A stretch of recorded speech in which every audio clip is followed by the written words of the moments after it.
प्रेम से बोलिए शंकर भगवान की जय।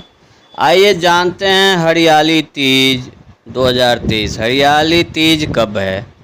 हरियाली तीज शुभ मुहूर्त और पूजा विधि। हरियाली तीज का त्यौहार हर सुहागिन महिलाओं के लिए बेहद खास होता है। इस दिन 16 श्रृंगार का विशेष महत्व है। विवाहित महिलाएं पति की लंबी आयु और अखंड सौभाग्य के लिए हरियाली तीज का निर्जला व्रत भी रखती है।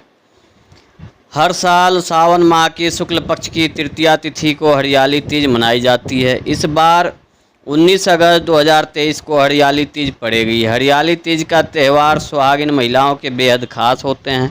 इस दिन शादीशुदा महिलाएं पति की लंबी आयु के लिए व्रत रखती है और विधि विधान से माँ पार्वती और शिव जी की पूजा करती है। इसके साथ ही इस खास दिन पर बड़े बुजुर्ग का आशीर्वाद लेना शुभ माना जाता है।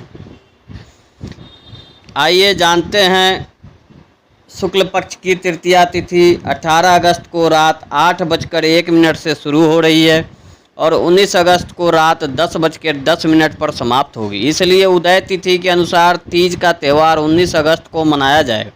हरियाली तीज पर सुबह 7:30 से 9:08 तक पूजा का शुभ मुहूर्त बना रहा। इसके बाद दोपहर में 12:25 से शाम 5:19 तक पूजा कर सकते हैं।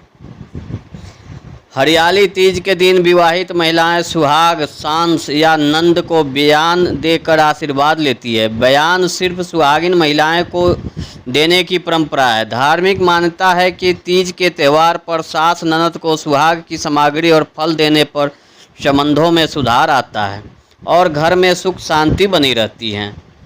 हरियाली तीज के दिन महिलाएं पति के अच्छे स्वास्थ्य और लंबी आयु के लिए निर्जला व्रत रखती है। इस दिन हाथ में मेहंदी लगाने और 16 श्रृंगार करने का विशेष महत्व है। इस दिन महिलाएं हर रंग की साड़ी पहनना, चूड़ी पहनना और श्रृंगार करना शुभ माना जाता है। ऐसा करने से घर में सुख समृद्धि का वास होता है।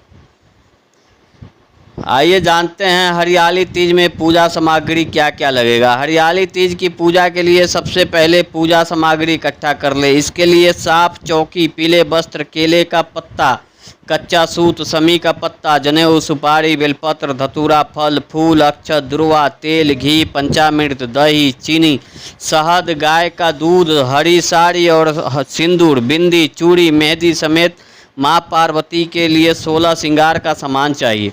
हरियाली तीज के दिन सुबह सूर्योदय से पहले उठ जाएं और स्नान करने के बाद नए कपड़े पहनें। इसके बाद 16 श्रृंगार करें। इसके बाद घर के मंदिर को साफ करें और हरियाली तीज का निर्जला व्रत का संकल्प लें।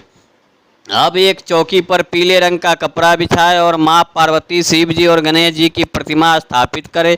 इसके बाद भोलेनाथ को बेलपत्र, धतूरा, भांग, समी का पत्ता, जनेऊ, सुपारी और अक्षत, दुर्वा, गाय की दूध, दही, चीनी, शहद समेत सभी पूजन सामग्री अर्पित करें और माँ पार्वती को श्रृंगार का सामान चढ़ाएं।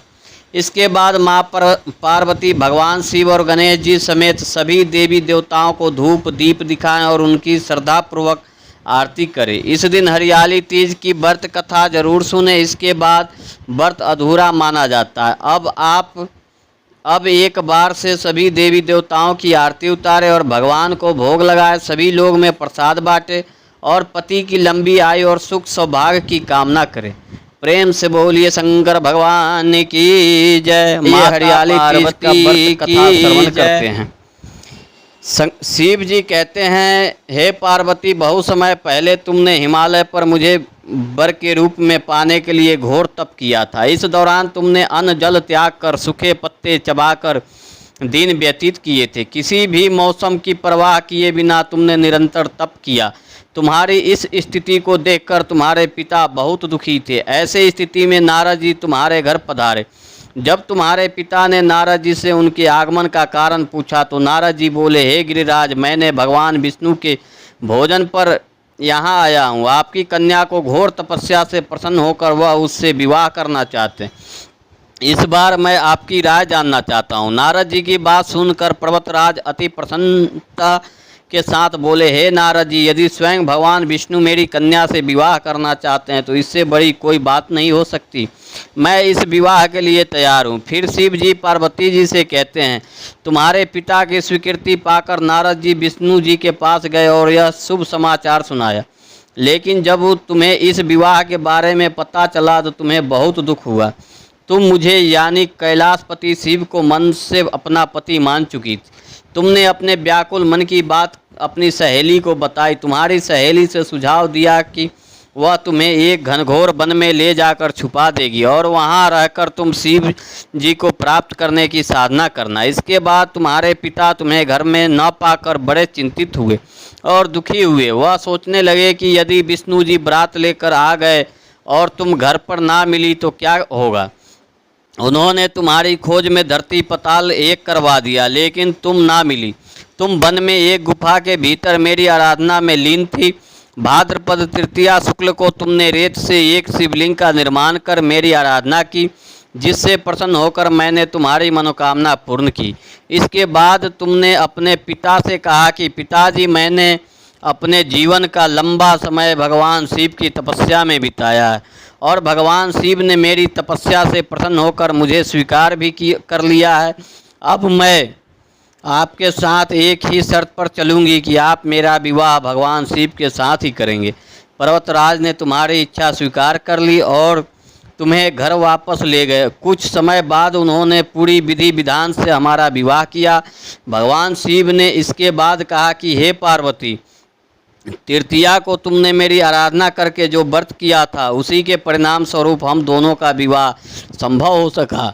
इस व्रत का महत्व यह है कि मैं इस व्रत को पूर्ण निष्ठा से करने वाली प्रत्येक स्त्री को मनवांछित फल देता हूँ। भगवान शिव ने पार्वती जी से कहा कि इस व्रत को जो भी स्त्री पूर्ण श्रद्धा से करेगी उसे तुम्हारी तरह अचल सुहाग प्राप्त होगा।